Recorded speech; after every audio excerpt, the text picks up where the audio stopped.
ओम पाया पक्षभ्याम पाए अखिलेशो पैदभ्याम दीक्षे पयोना पया चती प्रदीक्षयन्तुमयं वः ओम विष्णुराट वशे विष्णु सर्वत्रे विष्णु विष्णु देवति विष्णु निर्वेति वैतमहि विष्णु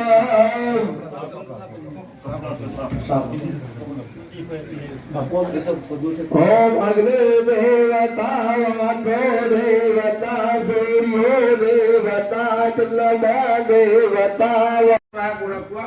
इनके परिवार की जो महिलाएं जो वो पानी भरने जाती थी नीचे सड़क से, और ये किसी नेक परिवार को लाए थे, ऐसा किसी नेक परिवार को लाए थे। और जो जहाँ सम्मान की बात है, कोई भी कार्यक्रम कोई पंचायत होती थी, हमें अपने टाइम की बात में सारी ठाकुर साहब की होती थी। इनका जो सम्मान पूरे गांव में क्या पूरे क्षेत्र में, और गांव तो आज भी उतना सम्मान करता है जितना इनके पूर्वज करते थे। आज ये परिवार सम्मानीय परिवार है।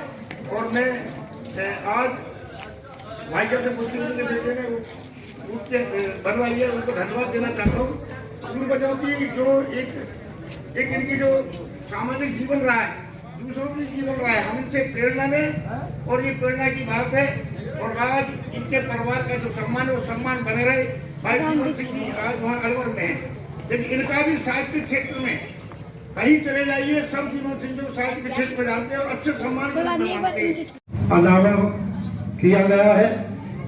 बहुत बड़ी हमारे कुंवर जीवन सिंह जी ने जो सम्मान दिया है भाई रविंद्र जी को मुझे कि आप इनका अनावरण करेंगे, तो इसके लिए मैं समस्त परिवार का बहुत बहुत आभारी हूँ। आपने दादाजी के बारे में बहुत कुछ बताया है, जैसा कि पुरानी कहानी थी कि भाई नौनेरा से आए थे और इस खेड़े पर जो सुनने में आया है, इस स्थान को चुना, ऊंचा टीला था, यहाँ इस कस्बे को आपने ही बसाया था। और यहाँ की जो जमीन और जागीर थी ये आपके पास थी, लेकिन आप सीधे थे और आपने कोई माल हड़पने की या जमीन पर कब्जा करने की बात नहीं सोची। आपने दीवान जी को साथ लिया और दीवान जी ने उस जमीन का संचालन किया। जैसे भगवान दीवान जी कहते थे कि जो चारों तरफ की जमीन है मैंने फलाने को बताई, पहले फलाने को बताई, हमारे लिए भी रामदलाई पर रहने को जगह बताई, वो कहते थे, लेकिन ये सारा अधिकार इनका था। ये सीधे थे और सादगी में रहे, ईमानदारी में रहे। इन्होंने किसी भी तरीके से छल कपट नहीं किया।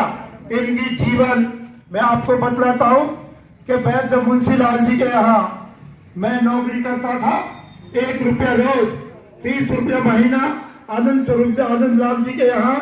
तो वहाँ बाबा साहब जाते थे तो मैं वहाँ दवाई कूट करके बनाता था।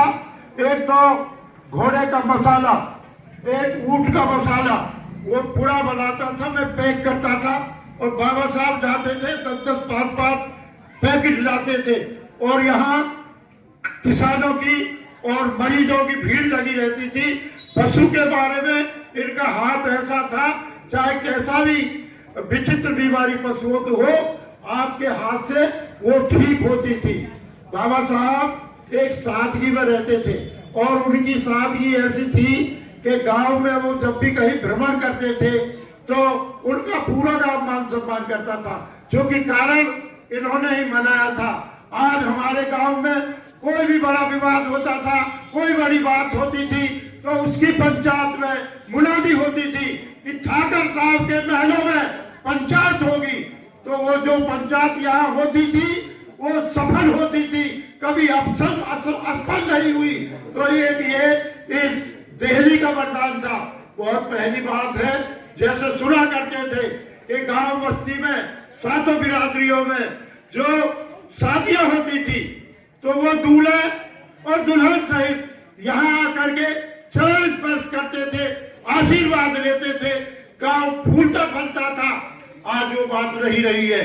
आज हमारा ये पुराना घर है, पुराना माना हुआ, डॉक्टर साहब के महलों से विख्यात है। अनेक समस्याएं यहाँ लोग लेकर के आते थे अपनी फरियाद, और वो पूरी होती थी। इनके मन में जो ईमानदारी थी, ये हम राजपूत परिवार से हैं और राजपूत मांसाहारी होते हैं सामान्यतः, लेकिन इन्होंने कभी मांस नहीं खाया। ये कहते थे भाई मैं ब्राह्मणों की, बनियों की और जैनों की बस्ती के बीच रहता हूँ, तो जैसे वो रहते हैं वैसे ही मैं रहूंगा। और कभी मांसाहार नहीं किया, कभी शराब नहीं पी, कभी लहसुन प्याज नहीं खाया। इसलिए हमारे यहाँ जो ब्राह्मण परिवार थे वो कच्ची रोटी भी खा लेते थे। उस जमाने में कच्ची रोटी खाने का प्रचलन नहीं था। दूसरी जातियों के यहाँ पंडित नहीं खाते थे, पक्का खाना खाते थे। लेकिन हमारे घर में मैंने देखा है, प्रभाती बाबा थे पाराशर, वो हम घर में आते थे, आमतौर पर साथ रहते थे और हमारा दलिया भी खा लेते थे। इतना इनकी प्रतिष्ठा थी मन में। दूसरे चुन्नीलाल शर्मा एक पंडित जी थे, वो पंडित जी इनको भाई की तरह इनको रखते थे, दोनों भाई। और पंडित जी का इतना प्यार था कि बाद में उनके पुत्र हुए तो खेमचंद तिवारी और रेवती रमन शर्मा। खेमचंद तिवारी जो थे उनकी नौकरी लग गई और वो भरतपुर चले गए और भरतपुर जाकर टीचर हो गए। और रेवती रमन हम चाची की मृत्यु, अकाल मृत्यु हो गई, तो उनको भी उन्होंने भरतपुर ही बुला लिया। ये शादी करते थे और बाद में ये इसी घर में और खेत में भी पूरा साझा दिया इन्होंने इनके मन में। और गांव में मैंने देखा है कि गांव में जब यहाँ आगियाना डलता था तो उसका ये पूरे गांव के पशुओं के वो रखते थे खबर कि भाई फलां का पशु कैसा है, फलां कैसा है। और सभी जाति बिरादरियों के हुक्के इन्होंने रखे और एक किलो तंबाकू से कम नहीं उठती थी रोजाना। सबसे पहले इनको चिंता मई के महीने में ये रहती थी, भाई तंबाकू का इंतजाम करो पूरे साल का। कहने का मतलब ये है कि पूरा गांव में अगर कोई का पशु बीमार हो जाता, कुछ हो जाता, बड़े परेशान रहते थे। पशुओं को बाहर नहीं देते थे किसी को, कभी चले जाते। इसलिए इनकी बड़ी प्रतिष्ठा थी, बड़ी इज्जत थी, वो हमने देखा। और दुनिया में पैसे से तो इज्जत सबकी होती है, लेकिन ये इनकी गरीबी में इज्जत हुई और इतना सम्मान था, वो हमने सब देखा है। इसलिए इनकी प्रतिमा के काबिल ये थे, इसलिए हम लोगों ने प्रतिमा का विचार किया।